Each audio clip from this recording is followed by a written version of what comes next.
আসসালামু আলাইকুম দর্শক। খুব দ্রুত উত্তেজনা ছড়িয়ে পড়ছে ভারত এবং পাকিস্তানের মধ্যে। রীতিমতো একদিন পরই দুই দেশের সেনা সদস্যদের মধ্যে গুলি বিনিময় হয়েছে। এখানে বলা হচ্ছে কাশ্মীরের নিয়ন্ত্রণ রেখা বরাবর বিভিন্ন স্থানে বৃহস্পতিবার রাতে পাকিস্তান গুলি চালিয়েছে বলে দাবি করেছে ভারতের কয়েকটি সামরিক সূত্র।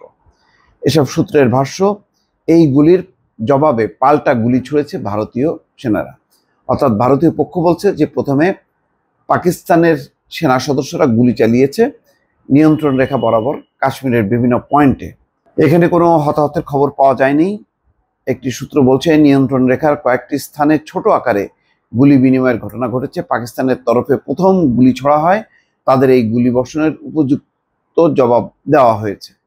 মঙ্গলবার ভারত নিয়ন্ত্রিত জম্মু এবং কাশ্মীরের জনপ্রিয় পর্যটন কেন্দ্র পেহেলগামে বন্দুকধারীদের এক হামলায় অন্তত ২৬ জন পর্যটক নিহত হয়েছেন। এর দুদিন পর ভারত পাকিস্তানের সেনা সদস্যদের মধ্যে এই গুলি বিনিময়ের ঘটনা ঘটল। দর্শক, গতকালকেই বলেছিলাম যে একটা যুদ্ধের দামামা কিন্তু বেজে উঠল এবং দুই দেশের তরফ থেকে পাল্টাপাল্টি যে পদক্ষেপ নেওয়া হলো সেগুলো একেবারেই সম্পর্ক বিচ্ছিন্ন হবার মতন। অর্থাৎ কোনো রকমের কূটনৈতিক সম্পর্কটা রেখে, কূটনীতিকদেরকে রেখে বাকি সমস্ত যার যার দেশের নাগরিকদেরকে ফিরিয়ে আনা, তারপরে বাণিজ্যিক লেনদেন বন্ধ করে দেয়া, আকাশ সীমা অবরুদ্ধ করে দেয়া, এই ঘটনাগুলো পরিষ্কার যে এগুলো হলো যুদ্ধের প্রাথমিক আলামত, তারপরেই হয় যুদ্ধ। এই খবর যখন কি গতকাল পাল্টাপাল্টি পদক্ষেপের ঘোষণা দেয়া হলো, তার পরপরই এই গুলি বিনিময়ের ঘটনা ঘটলো। এতে বোঝাই যায় যে অনাগত দিনে, সামনের দিনগুলোতে আরো খারাপ খবরের একটি পূর্বাভাস পাওয়া যাচ্ছে। ইতিমধ্যে পাকিস্তানের যে পররাষ্ট্রমন্ত্রী ইসাকদার, তার রোববারে বাংলাদেশে সফরে আসার কথা ছিল দুদিনের, সেই সফর বাতিল হয়েছে। আর নরেন্দ্র মোদীও সৌদি আরবের সফর সংক্ষিপ্ত করে দেশে ফিরে এসেছেন এবং দেশে ফিরে এসে তিনি 5টি পদক্ষেপ নিয়েছেন। তার মধ্যে অন্যতম হচ্ছে সিন্ধু নদীর যে পানি প্রত্যাহার করা, এবং সেই প্রত্যাহারটাকে পাকিস্তান যুদ্ধের সাথে তুলনা করেছে, যুদ্ধ ঘোষণার সাথে তুলনা করেছে।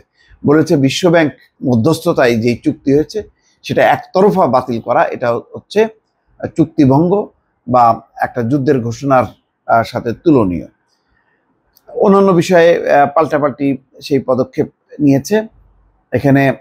এখানে বলা হচ্ছে যে কাশ্মীরে হামলাকারী এবং তাদের পৃষ্ঠপোষকদের বিশ্বের যে কোনো প্রান্ত থেকে খুঁজে বের করে শাস্তি দেওয়ার ঘোষণা দিয়েছে ভারতের প্রধানমন্ত্রী নরেন্দ্র মোদী। এবং তার আগে ভারতের যে সর্বদলীয় বৈঠক হয়েছে, সেই বৈঠকে সর্বসম্মতিক্রমে যে কোনো অ্যাকশন নেওয়ার জন্য নরেন্দ্র মোদীকে বা সরকারকে ক্ষমতা দিয়েছে। এখানে রাহুল গান্ধী উপস্থিত ছিলেন, অন্যান্য বিরোধী নেতারা ছিলেন। তারা বলেছে, এখানে গোয়েন্দা ব্যর্থতার কথা বলা হয়েছে, সেটা স্বীকার করেছে। কিন্তু এই কাশ্মীর ইস্যুতে যে ঘটনা ঘটল, তার বিরুদ্ধে দেশের স্বাধীনতা এবং সার্বভৌমত্ব প্রশ্নে যে কোনো পদক্ষেপের, সরকারের পদক্ষেপে পূর্ণ সমর্থন আছে সব রাজনৈতিক দলের। এমন একটা ঘোষণার পরপরই এই একেবারে যুদ্ধের দামামা বেজে উঠল। কাশ্মীর সীমান্তে গোলাগুলি হলো।